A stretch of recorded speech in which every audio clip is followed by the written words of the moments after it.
Hi hi అను మీ favourite hero ఎవరండి? మా favourite hero Prabhas అండి. ప్రభాస్. వై ప్రభాస్? ఎందుకు ప్రభాస్ అంటే మీకు ఇష్టం? అంటే చాలా చిన్నప్పటి నుంచి చూసుకుంటూ వస్తున్నాను ప్రభాస్ నుంచి. ప్రభాస్ అంటే చాలా ఇష్టం. ఇంకా ఫొటోస్ వీడియోస్ వాల్పేపర్ కూడా అవే ఉంటాయి చాలా వరకు అయితే. ప్రభాస్ని అంటే అన్నయ్యగా యాక్సెప్ట్ చేస్తారా లేకుంటే బాయ్ ఫ్రెండ్గా యాక్సెప్ట్ చేస్తారా? బాయ్ ఫ్రెండ్గా యాక్సెప్ట్ చేస్తాం, అన్నయ్య అంటే కాని పని. ఓకే, అంటే ప్రభాస్ గారిని పెళ్లి చేసుకునే అవకాశం వస్తే ఖచ్చితంగా చేసుకుంటాను, నో ప్రాబ్లం నాకైతే. ప్రభాస్ గారి వీడియో చూస్తే మీరు ఎలా ప్రపోజ్ చేస్తారు? అంటే ఫిబ్రవరి 14th వస్తుంది కదా, ప్రపోజ్ చేయండి. ఐ లవ్ యూ ప్రభా అని ప్రపోజ్ చేస్తాను నేను రోజు. ఇంకా ఏదైనా ఈ ఫోనే ప్రభాస్ అనుకోండి, ఏం చెప్తారు?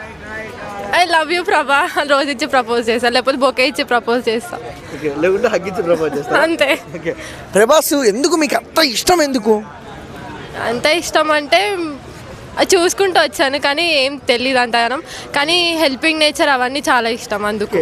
అందరూ ప్రభాస్ని డార్లింగ్ డార్లింగ్ అంటారు, కొంతమంది రెబల్ స్టార్ అంటారు. సో మీకు ఏ ట్యాగ్ బాగా ఇష్టం? రెబల్కి రెబల్, ప్రభాస్ డార్లింగ్కి డార్లింగ్, ఎవరికైనా ఇద్దరికి ఇష్టమే. ఓకే, ప్రభాస్ గారు లైనప్ సినిమాలు చూస్తున్నామండి. సో కల్కి, సలార్, కల్కి 2, సలార్ 2 అండ్ స్పిరిట్, సందీప్ రెడ్డి వంగ, ఎలాంటి ఎక్స్పెక్టేషన్స్ ఉన్నాయి? హై ఎక్స్పెక్టేషన్స్ ఉన్నాయి నాకైతే. ఓకే, ఊచ కోతకు సిద్ధమవుతున్న ప్రభాస్ అనుకోవచ్చా? అవునా, అట్లనే అనుకోవాలి. ఇంకా ప్రభాస్ గారిలో మీకు ఇష్టమైన సినిమా ఏంటి? ఇండి వింటేజ్ మూవీస్. వింటేజ్ మూవీ అంటే ఇప్పుడు కరెంట్ ఫేవరెట్ అయితే కల్కి. కల్కి, ఓకే. అండ్ ప్రభాస్ గారు లవ్ చూసాం మనం, వర్షము, డార్లింగ్, మిస్టర్ పర్ఫెక్ట్, ఎలా ఎలా అనిపిస్తాయి ఆ సినిమాలు మీకు? ఏది ఫేవరెట్? నాకు మిస్టర్ పర్ఫెక్ట్ ఇష్టం. ఓకే, ఎన్నిసార్లు చూసారు? ఇప్పటికీ మినిమం 10 times చూసి ఉంటాను నేను. డైలీ అస్సలు మిస్ అవ్వను, టీవీలో వస్తాయి కదా, అస్సలు మిస్ అవ్వను నేను. వన్ వర్డ్లో ప్రభాస్ గారి గురించి ఏం చెప్తారు?